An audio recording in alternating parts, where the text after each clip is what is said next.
last biweekly PI meeting until August or September. So enjoy your summer and your field work. A couple of things. So anyway, we are working on the all hands meeting. It is scheduled for August 1, 2, and 3. You should plan to arrive on Sunday, probably July 31, because we will begin early on the 31st. On the 1st, we will have meetings, which will include, I think, breakout meetings for data managers and for the E&O team. I'm interested in your thoughts on topics for agenda. We'll be sending that out soon. I have a meeting with Richard Duritich tomorrow to talk about this.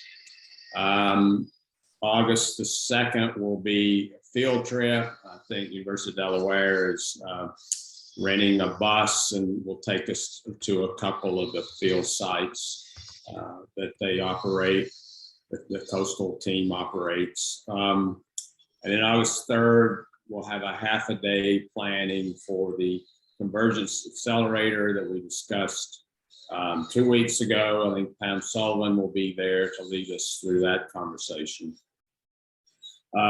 Other notes, so the FIHM Quasi will be there. We'll have a CZNet booth. If you have material that you would like us to hand out, send it to us. You can either send us a file and we can have it printed, or you can send us hard material.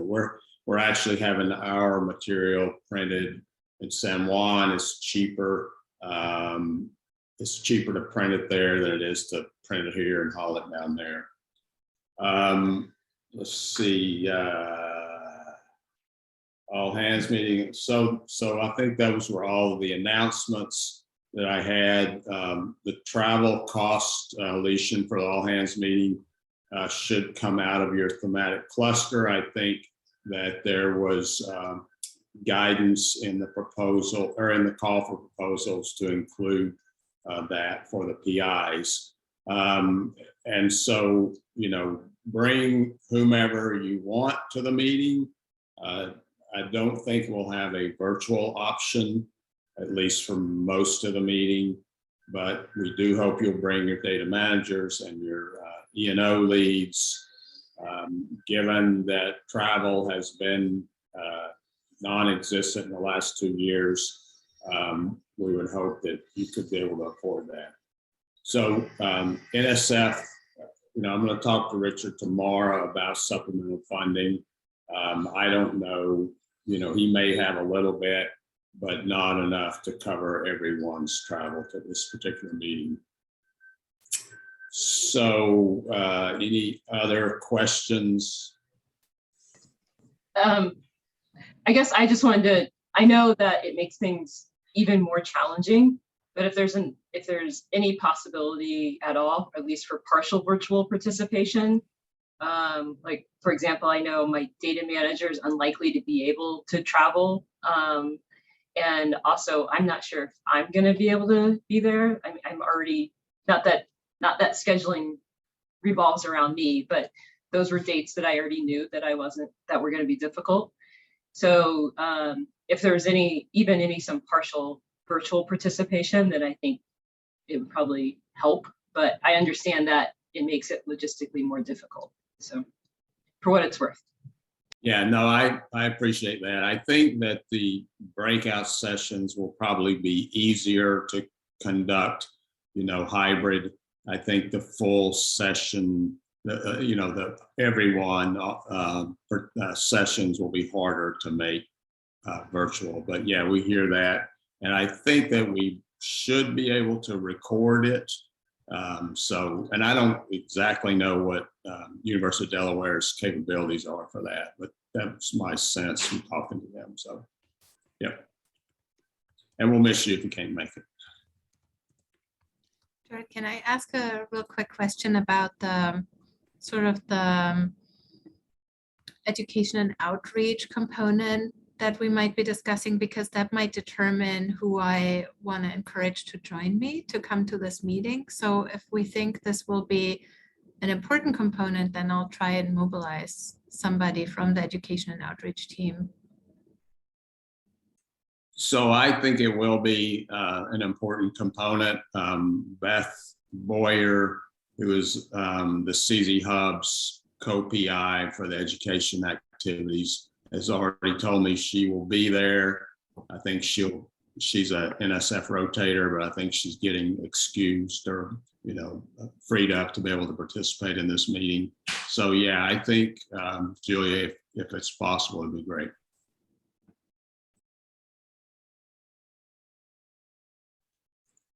Okay, so then what we have on our agenda today is to hear from the data managers from the urban, the big data, and the coastal thematic clusters. And so I don't know who these people are. So urban data manager, step right up. Okay. Hi, I'm John LaGrossa. I'm the urban data manager. And let me share my screen real quick.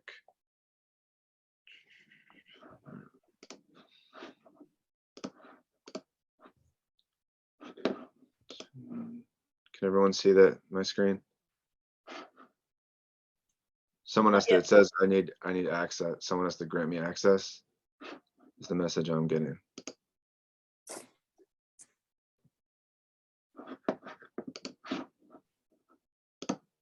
Maddie, can you do that?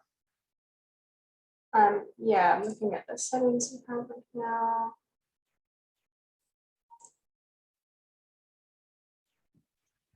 It says that all participants are able to share.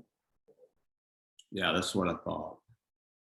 Can you see my screen? I'm trying to share my screen. It's not letting me. Let me go ahead and make you a co-host to see if that fixes anything.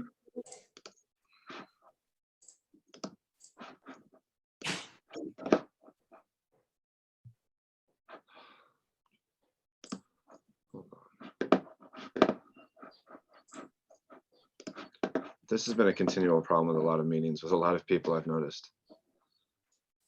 So John, why don't you forward your presentation to Maddie mscranton@quasi.org, and maybe she can do it for you. We'll move on and go to big data maybe while you work that out. Will that work for you? Yeah, I'm also going to try to exit and come back in too, and see if that changes anything. So I'll be right back. Okay. Okay, so big data. Julia, who's your data manager? That's Young, and he's there. Good. Young, you ready? Yeah. Yes, I won't have the problem. Let me try.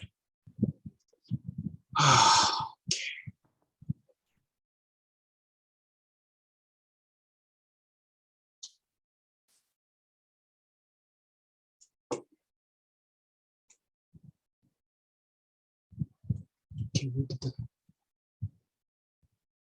we'll share screen. That is screen 1. Yeah, got it.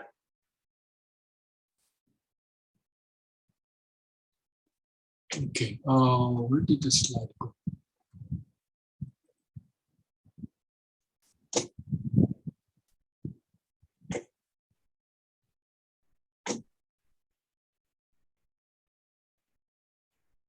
Young, we see a very clean desktop. What? We see your desktop, but it's very clean. There's only 3 things on there. Okay, let me see. I had this problem again. Let me see. I'll share screen, and then I'm choosing the screen 1, and then you see this. Yeah, we just see a blue desktop. It says you are screen sharing. You are sharing something. We see your screen. Maybe you just need to open your presentation. Yeah.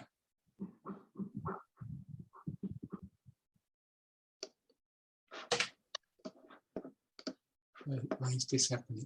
Okay, let me see. I'll share screen.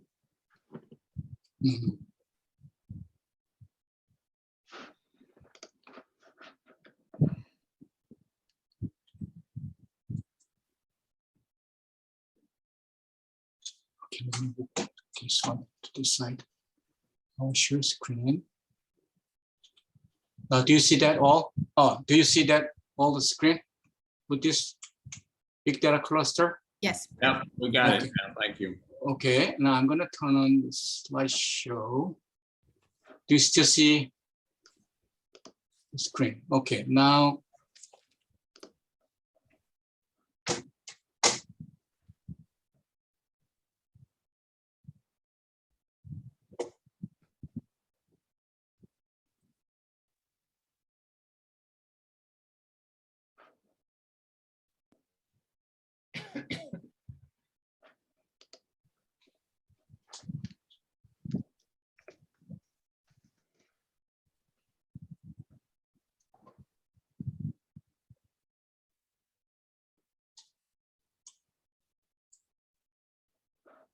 Young, we can see your screen. I think you can just start with your presentation.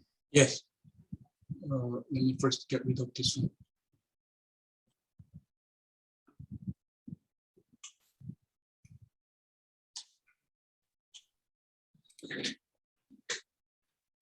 Okay, let's go. Sorry about the delay. So the Biweekly big data cluster data manager.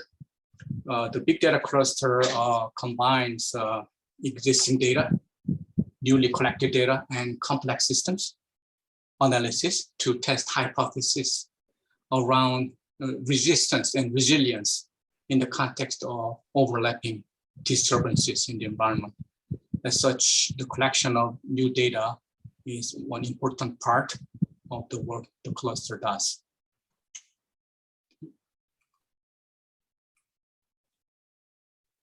Data management objectives within the big data cluster includes supporting the cluster research with data management resources, studying relevant data management technical issues, and importantly, sharing data sets as facilitated by the hub.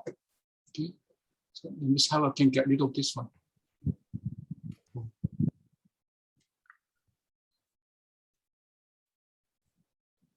One of the existing data we use is the camel scan data set that we curated and now migrated from the University of Nevada, Reno to the University of Vermont. We created a structured database for use in the cluster research. So it's being deployed and then it's currently in use. We also use existing data and collect new data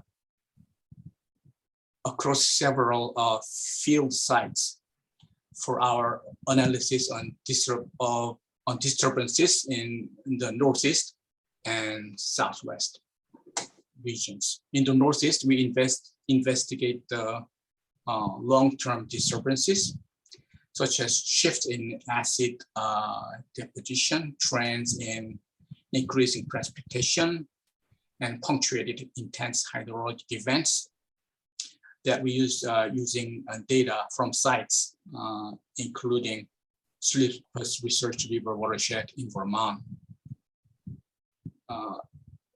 In the Southwest, we investigate disturbances such as drought and fire on ecosystem functioning and water balance and quality.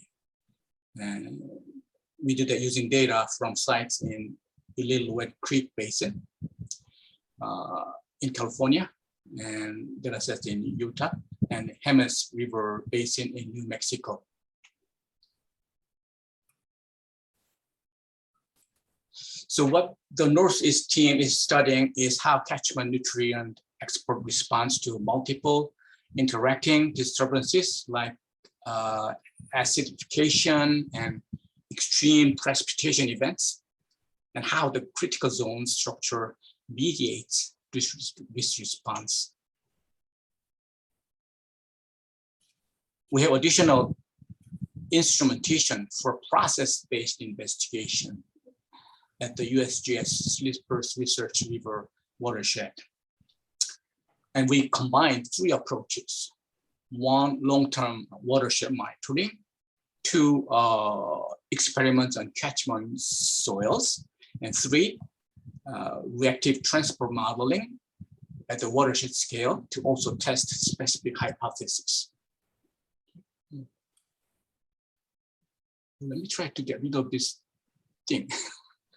How do I do that? Oh, well, let me just keep going.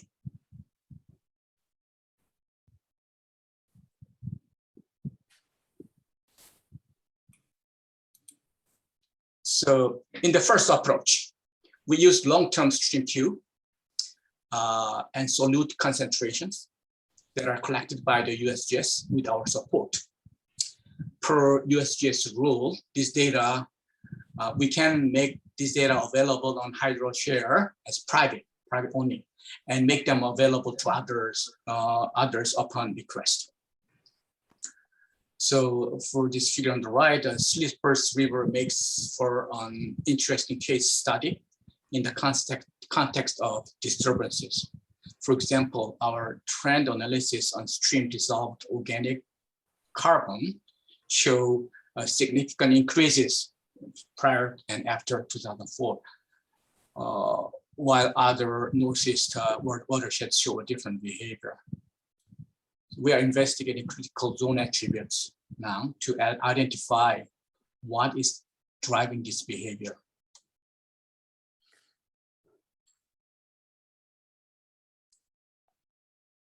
For this, we also installed 4 new soil monitoring sites that complement an array of above and below ground instrumentations.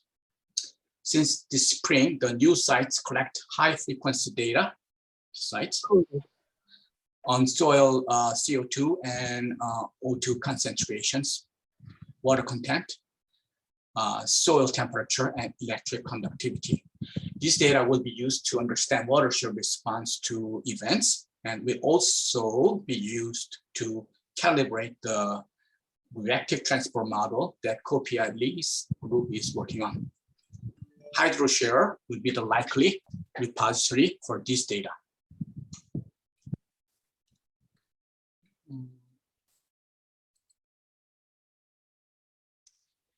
Datasets from this site are also used for research on machine learning-based anomaly detection techniques to clean time series data.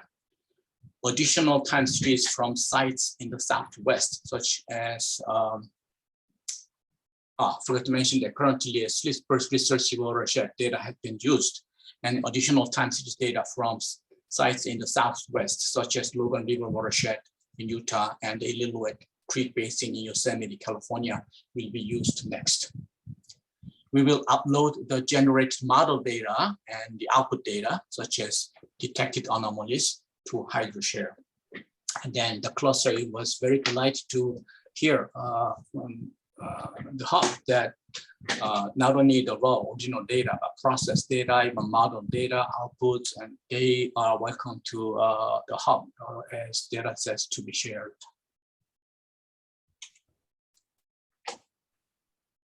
In the second approach that's been taken by the Northeast team, we collect data on soils and conduct experiments to investigate soil response to disturbances. This data informs specific processes and help with the reactive transport modeling. Currently, we are working on registering samples with CSAR and identifying the best repository for each of these data sets to be uploaded this summer.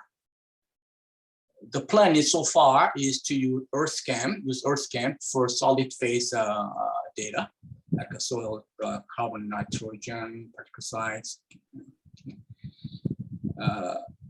and also use Hydrology for aqueous soil extract, and then soil column effluent.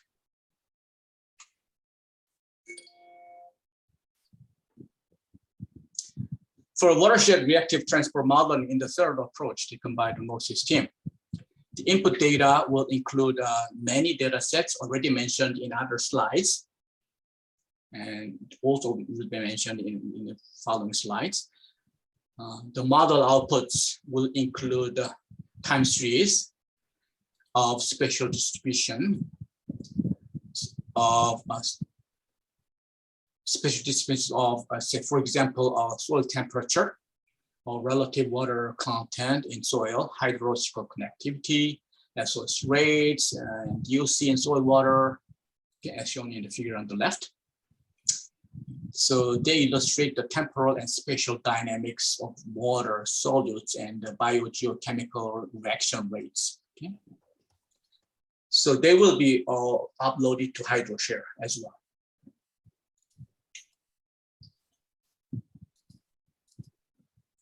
Okay. Now in the southwest, the questions are similar to the questions asked by NORSIS team. That is, what are the main feedbacks between the critical zone structure and hydrological functions that control resilience to disturbances? But the disturbances in the case of southwest team are mostly drought and fire. And data collection is designed accordingly. Here, we are trying to better understand the complex and interlinked connections between soil properties, vegetation cover, and snowpack, which feeds back to affect soil moisture, which in turn again affect the soil properties. So this understanding will come from eco-hydrological modeling, analysis of remote sensing data, and analysis of both new and existing field data across several sites in the Southwest, all in combination. So including sites in Utah, the Hemes River Basin Critical Zone Observatory, and the Illilouette Creek Basin.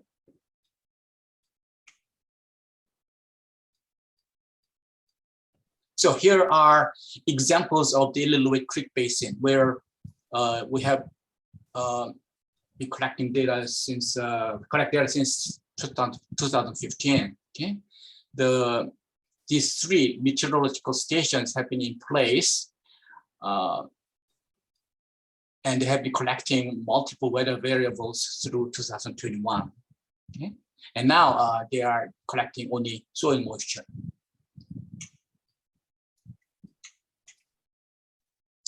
These photos show the three sites from the previous slide. So before and after a 2017 fire called Empire Fire. The time series from these stations offer valuable pre and post fire data in these three nearby areas. Okay, they were affected by the fire very differently.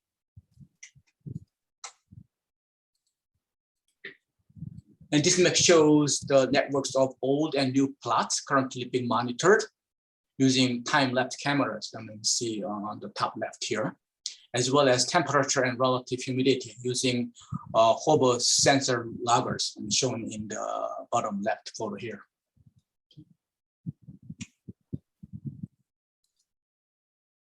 So we are collecting temperature and relative humidity data, as shown in the previous slide, at multiple locations in order to understand how vegetation changes resulting from wildfires can create microclimates that affect local hydrology. So in this example, you can see that summer nights, like this time, June, July, August, okay, warmest in the forest. These are like green squares. And coldest in the wet meadows, they're blue triangles, as you can see that. Okay, so these are just observations we can certainly make. Hi, Byung. Can you wrap it up here pretty soon? Oh yes. Thank you. We have time-lapse camera that allows to estimate snow cover depths at various locations. And the main goal is to see how vegetation cover and topography interact to affect snow dynamics. This slide shows examples of the time series of soil moisture at one of the weather stations. This data let us see variations in soil water storage over time as it responds to changes that are due to weather and wildfire. So overall, the data we use are complex, and we need a variety of time series to resolve this complexity. This table summarizes our data sets, mostly from the Southwest, needed thus far, and shows the typical repository we currently use or plan to use to archive the data sets. Okay? So some are already uploaded Hydrology, some are in the plan. Okay? These are the icons. And then some are available from other sites. And HEMES data are under existing CGO repository. So this may be a question for us. So where will new data, not the existing one, from HEMES will be stored? Okay, so this is going to be answered. Yes, and that's, I would say, the end of the presentation by the big data cluster. Yes. Unknowingly, I was having some technical difficulties, so I had to open another file, and then for that reason, I couldn't see the time. That's why I think I was slowing down. Thank you. Yes. I will stop sharing. Okay. Yeah. Thank you. So any questions for Byung? Okay, John, you want to try again? Yeah, I think I figured out the problem. Okay. All right, can you see me now? I can see you, man. I can see your screen and I can see me. So quickly, for any of those who've had I've been in a lot of meetings lately where people all of a sudden can't share their screen. I've finally figured out the problem. Even if you've given permission already to share your screen, if the meeting is being recorded, there's a separate setting you have to go in your privacy settings and allow for. So that's the issue if you run into that. But anyway, my name is John LaGrossa. I am the data manager at Curie. Real quick about me, because I have a sort of interdisciplinary background. I have a bachelor's in economics, a master's in information systems with a focus on data management and information workflow management. And then I have a PhD in forestry with a focus on urban ecology. So I kind of use all these different skill sets in my job here. So we're going to talk about the urban CZ data management. I'm going to talk about data management more so than the contextual, the data itself. But real quick, I wanted to reiterate what our goal is, which is to evaluate the interaction between geologic template and the urban footprint to determine the effects of this interaction on critical zone processes along north-south gradients of climate and development. I think it's important to understand that because it puts our data into context for you to better understand. These are the different activities that we're doing within the urban CZ.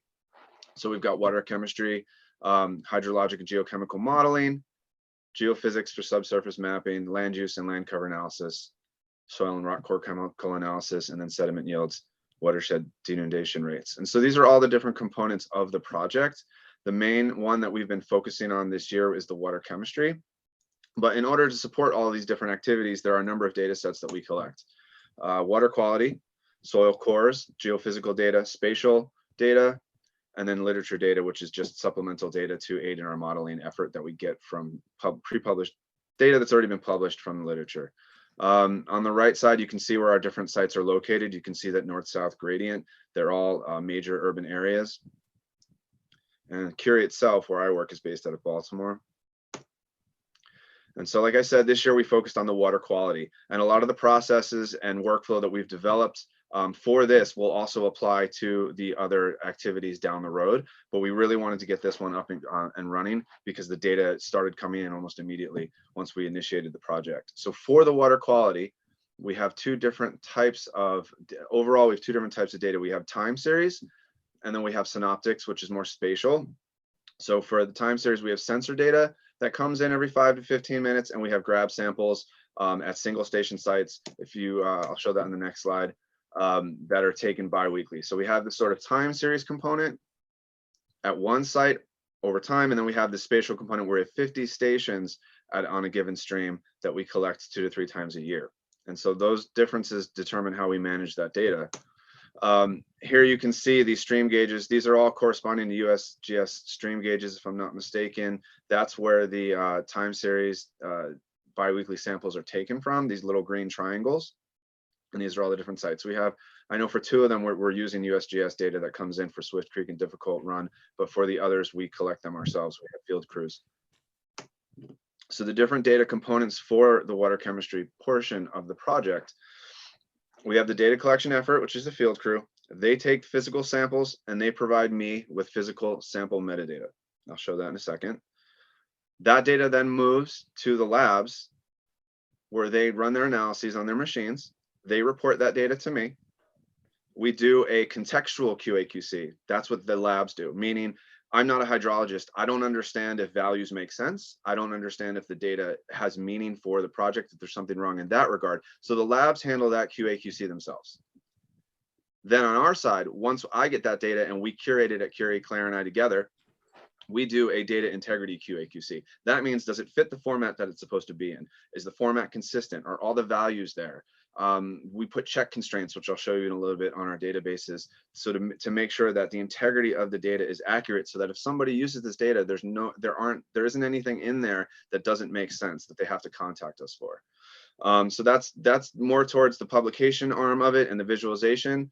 The publication platform that we're using for this data is HydroShare. There's a lot of built-in features in that platform that we really, really like. We really love Quasi at Curie. We've worked with them for a long time. And then the visualization component, the publication and the visualization component kind of run in parallel with each other, because at that point, the data is finished, but we don't publish we don't make public the database that we use to feed the visualizations that we're going to run. We can, it's just simply because it's not in a user-friendly format. So we prefer to put our publications up as CSVs so that researchers who are familiar with that data type have an easier way to access them. So we'll look at that as well. But these are just the overview of the different components. So to run through this, our field crews get our physical samples, and they pack them up and they send them to the different labs. So the field crews in Philadelphia, Baltimore, and DC have to send them to our various labs. You can see this little, I like this figure because it's a very intricate web, but we have to track all of this in a spreadsheet, make sure everything gets sent safely. And then once the labs get it, they analyze the physical samples. At the same time, the field crews have to fill out these field sheet submission forms, which give us information about who collected the data, the weather, different other factors that they've gathered. This is important because if there is something wrong, it's important that we have a chain backwards to who collected the data. So if there's a discrepancy between what a field sheet says and what the finished product says, we can go back to the source and try to investigate what happened. So a lot of our processes that we have in place allow us to trace everything along every step of the way. And again, that's going back to that data integrity part that I talked about. So once we move from physical samples, they have that sheet that they filled out. We've set up Google Forms where they can take that, put that into this form, then that gets dumped into a spreadsheet that I then have access to. So I take all of this once they enter it. And we do this both for the spatial synoptics and for the biweekly. Once that information gets into the Google form, the labs themselves, they've received the physical samples. They're now analyzing them. They have a reporting template that they fill out once they get their results that they then provide to me. So I'm getting the information from the field crews. It's sort of the metadata information about the samples. And then I'm getting the actual results. And the interesting thing here is that the samples that we have are being split up. And so we call it a parent-child relationship. Our samples are the parents, they get split up into the children. And so we have to track all of that. And so the portion that the field crew is giving to me has a master ID associated with every sample that then gets sent along with the samples to the labs. And so when the samples are partitioned, they add that to their analyses in their QA/QC component, and then give that information to me so that we can have a matched set of information. And so I have a number of rules for all of the different fields that they give me. You can see that there's the different attributes, and then they have the different rules. The labs fill this out. There's a number of constraints. This is what it looks like. This is Claire's I think the first one that she sent me. You can see the master ID and all the different values. I also, if you look all the way to the right, and I think this is important to mention, even though it sounds simple, I maintain the file name of the data when they send it to me, even as I publish it and put it into our database, because again, I want to trace back. If there's a discrepancy in my spreadsheets that I receive with what's on the field submission form or in the Google form, I want to be able to understand exactly where every piece of information came from so that I can trace those errors. Once I get this information, we move it along to the publication process into HydroShare, which I'll talk about in a second.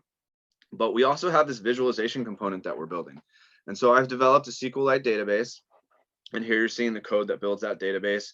We have the 2 tables in it. It's a very simple relational database. And we've got that field crew portion that I talked about. And then we've got the analyte portion that has the results from the labs. And this is just the code to build that. Here you can see the structure of one of the tables of that database and how that relates.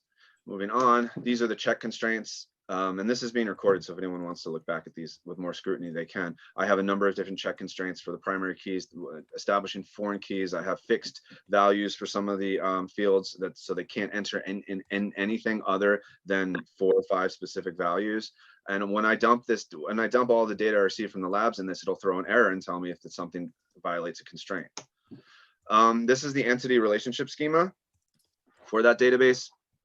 And what it basically says is this is just a data, a way of representing that data version of the relationship, the parent-child relationship, like a formal relationship where it says that the field stream report, a sample, can have many children, but a child, looking back, you can see this 0 little, they call that a crow's foot.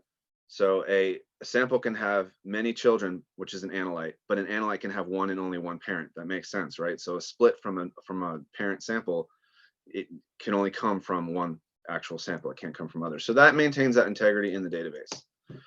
That's our visualization component. Our next step for that is the development of Jupyter notebooks, which we are currently, that's currently what I'm working on. We're going to use a Jupyter notebook to create Python code that allows our PIs to graph. We're going to try to put a user interface that allows them to graph all the different analytes by site. They can have a number of the different variables on the screen, compare them, contrast them, and then look at them over time. That's a goal of ours.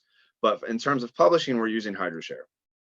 It's a great resource. It's already there. I don't like to try to reinvent the wheel when there's great resources available. So the way that we're organizing our data is by site. We have this sort of root node collection within HydroShare called the Urban CZ data collection. And then we have our 5 sites. Those are sub collections of the root. And then within each of these watersheds, we have our different resources. So that's how we're organizing it. And then just give you a quick overview of everything I just said is this little figure here. So we have our sampling component. The samples get tracked and shipped. The field reports, that all goes to the labs, the reporting template, and the field metadata goes into Google Forms. Other metadata that we have goes into the QAQ process. That's the sort of the integrity process. Again, the contextual QAQC is at the analysis stage. Once Curie gets it and we process all of it and curate it, that's the dissemination portion. We publish it in HydroShare, and then it also goes into a SQLite database, which is going to feed the Jupyter notebooks. And real quick, I just want to show you, let's see.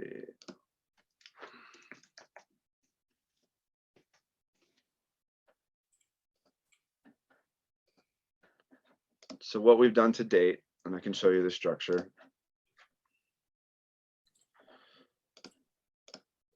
So here we have, you can see all the different resources that are discoverable to date. I think at this point we have 22 different data sets that are discoverable. I think we have a few extras in here that are private that we're still working on, so you won't be able to find those, but we're gonna have a lot more down the road. So all of these are the different resources. If you come down here, you can find our critical zone main cluster. And if you look at the contents of this, you can see the different sub collections for the different watersheds. If you click on one of those, it'll open up a new tab. And you can see the different resources that we've published, all the different data sets that we've published for that. So that is all I have. If any of you have any questions. Great, thanks, John. Very organized. Kirsten has a question. Sure. Yeah, I'm specifically interested. Was there a specific reason that these samples have not yet been registered with CSAR? I believe that the labs are handling the physical samples themselves. I'm doing the information flow portion. Because Claire, Yeah, do I'm you on. want- So, Kirsten, you mean maybe two things. We don't keep our samples. We sacrifice them.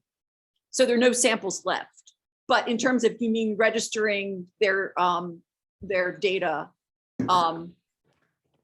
we don't, I mean, I think we're good with HydroShare, but we're not archiving physical samples. The unique identifiers for the samples are relevant even if there are no physical objects left. It's the link to the information with the metadata when a sample was collected and so on, and the link to the subsamples that go to the labs. It's basically the tracking that that the system does as well. But I mean, the registration with a unique identifier does not require a physical object to be there. I think that's sort of a bit of a misunderstanding that we might need to address again with data managers to make clear what the purpose is. We also are doing that. I mean, and that's a great point that you bring up. But we also are maintaining that relationship as well. We are internal, both internally and with what we publish, we have all that information. Our parent within our system, our parents have IDs, and then the children of those parents have IDs that trace them back. So it's just But a matter. they're not registered for being resolvable, right? That's, I mean, the issue of the IGSN is that you can resolve just like a DOI, and so I think it might be good to think about that again and maybe discuss that, what the benefits might be to. Sure. If we, for example, or HydroShare, I mean, as far as I understand, this is data that goes to HydroShare. So HydroShare now actually has sample-based data. It's something that Jeff and I should discuss. If the linkages between DOIs of the data and the IGSNs of the samples should be established in HydroShare as well, because that would allow us to actually do searches across both systems for data that pertain to a given sample or its children. Jeff, something that we should probably put on our agenda. Yeah, for sure. And it's super relevant, Kirsten, with some other topics that are going on right now too. So thank you, John. Again, very organized and impressive. So let's see. I'm guessing maybe that based on the people I don't know, is it Andrew or Danielle that are part of Coastal? I'm Coastal Cluster. Okay. Yep. All right. Right. Hopefully I can share my screen without issues. Yep. Okay. Thank you. Everyone can see the presentation? Yep. Okay, great. Hi, everyone. I'm Rachel. I'm the data manager for the Coastal Cluster, and I am a hydrogeologist at the Delaware Geological Survey. The goal of our cluster's research is to understand how hydrological, ecological, geomorphological, and biogeochemical shifts in the coastal critical zone will translate to changes in cycling fluxes and storage of critical elements at the land-sea margin. And we have set up and instrumented 5 locations between last spring and summer, and they're shown on this map as the stars. Originally, this was 6, but after a few months, one site, which was our Virginia ag location, had to be discontinued. So we have about 3 months of data from the discontinued site, which we'll keep internally for now. A replacement has been found, and that will be set up this summer. And each location has a transect, marsh to either healthy ag or high forest, and sensors and sampling sites are located along that transect. And the majority of the instrumentation are sensors, so mostly continuous records. Here's a summary of what data we're collecting. I will not be mentioning all of these things, but I'll talk more generally about it, types of data sets that are produced by these. I'll kind of break that down by frequency of monitoring. There are continuous, episodic, grab, and there's also kind of derived products like modeling data. The continuous data are things with long-term in situ sensors, things like sap flux, water level, salinity, redox, and meteorological data. And between the five sites, we have over 150 sensors. Most are recording at a 15-minute frequency, so combined they're recording over 14,000 individual records per day. And to date, we have over 4 million downloaded and stored records. Some of the time series data are what I would call episodic, so they're centered around a specific event like a hurricane or a week-long period around a high tide. Surface water chemistry samples are collected this way with an ISCO sampler. And grab samples are either once or over time, but not necessarily at specific time increments. That's things like soil, pore water chemistry samples, groundwater samples, also slug tests, some level surveys, and vegetation surveys. Most of the data that I just mentioned, simple Excel files or flat text files. Excel is fine for working docs, but most of the finished data sets will be in non-software specific format like a CSV. Visual data like camera and drone footage will mainly be used to verify other data, so they aren't standalone data sets themselves. And as the project progresses, we'll have things like modeling files and experimental data. This is how we're managing data internally. We have metadata templates on a shared drive everyone can access for different data set types.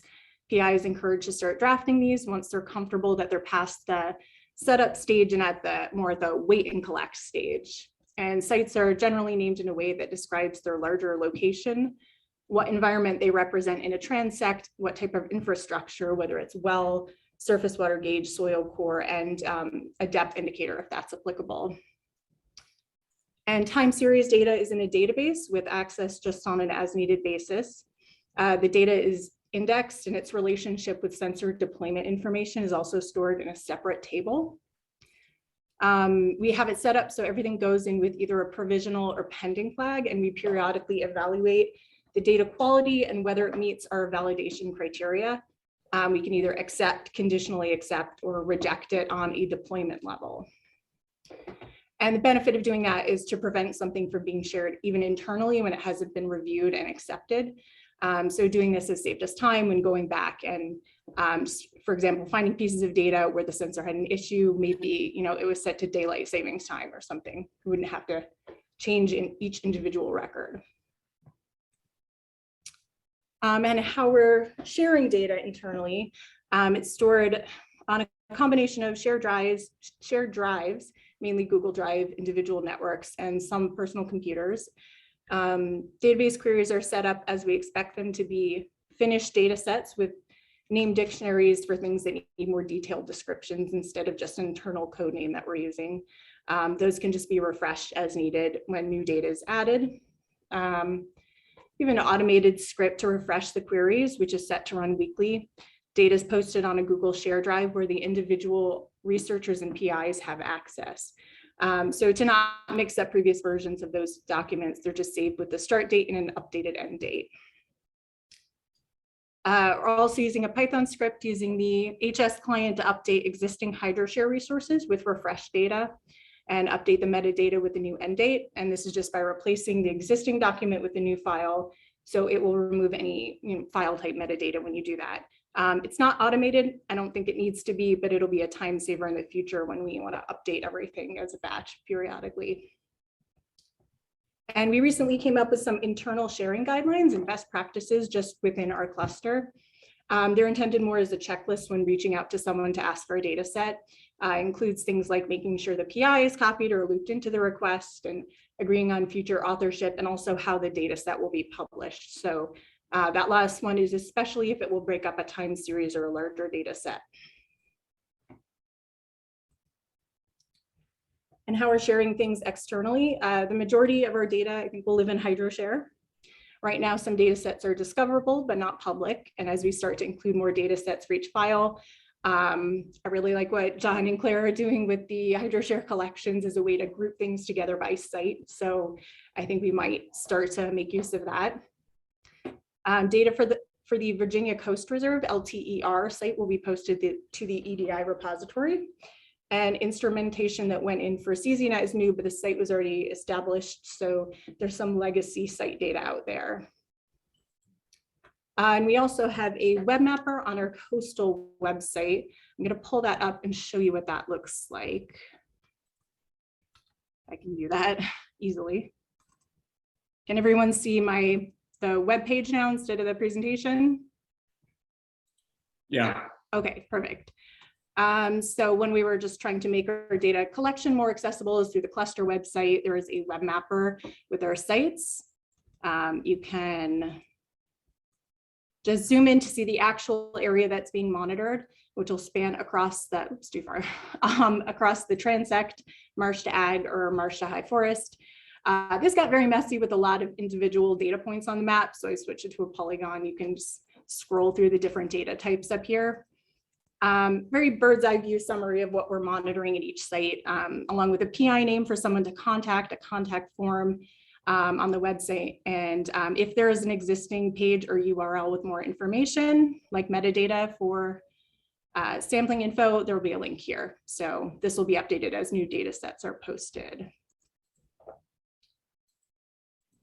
Let me see if I can get that. Okay. Most challenges have been on the data collection end up to this point, having to pull everything from a site and relocate. Sensors having a mind of their own. I think something that's common for all clusters is how to combine or break up different data sets for a common site. You know, do we want the soil moisture and conductivity to be with redox and sap flux, things like that. With someone researching those things, want them together. And something that just might be helpful is a shared vocab or standard in the metadata for data quality and validation for common data types across multiple clusters, just a way to flag whether sensors were calibrated or corrected for drift, things like that. Just as someone who looks for data sometimes as well as provides it, that's just something that I look for, something that stands out to me when I look for data. And that's it. So I will stop sharing here. Great, thanks, Rachel. Any questions here for Rachel? So I think Hub data management team, we've learned a lot here, and we've got a lot of things that we can take from what the individual thematic clusters are doing.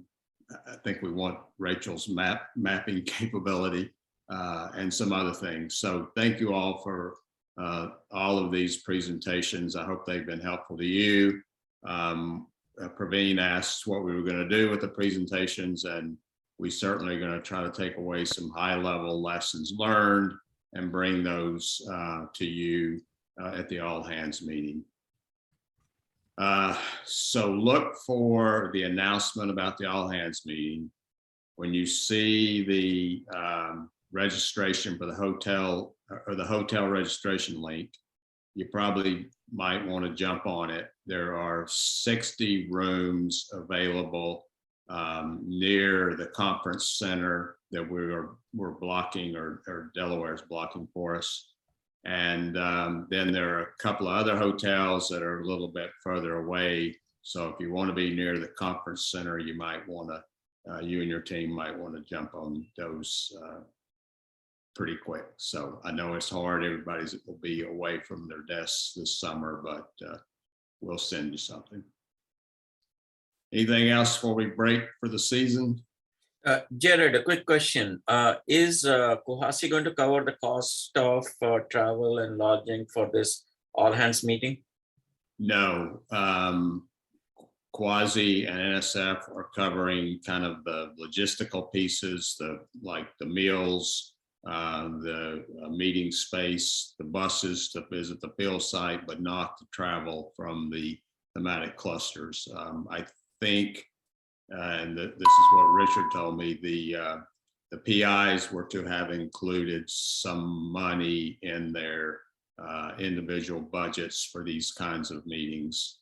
And yeah, I think Leishan asked this earlier before you came on, Praveen, but hopefully, you know, with the savings from travel and the previous 2 years, it shouldn't be a big stretch. If anybody, you know, is in tough shape, let me know. But yeah, that's the general philosophy, Praveen. Thanks. Yep. Anything else? Well, thank you all for a good series of meetings this year. It's been productive on our end. I hope it's been productive for you.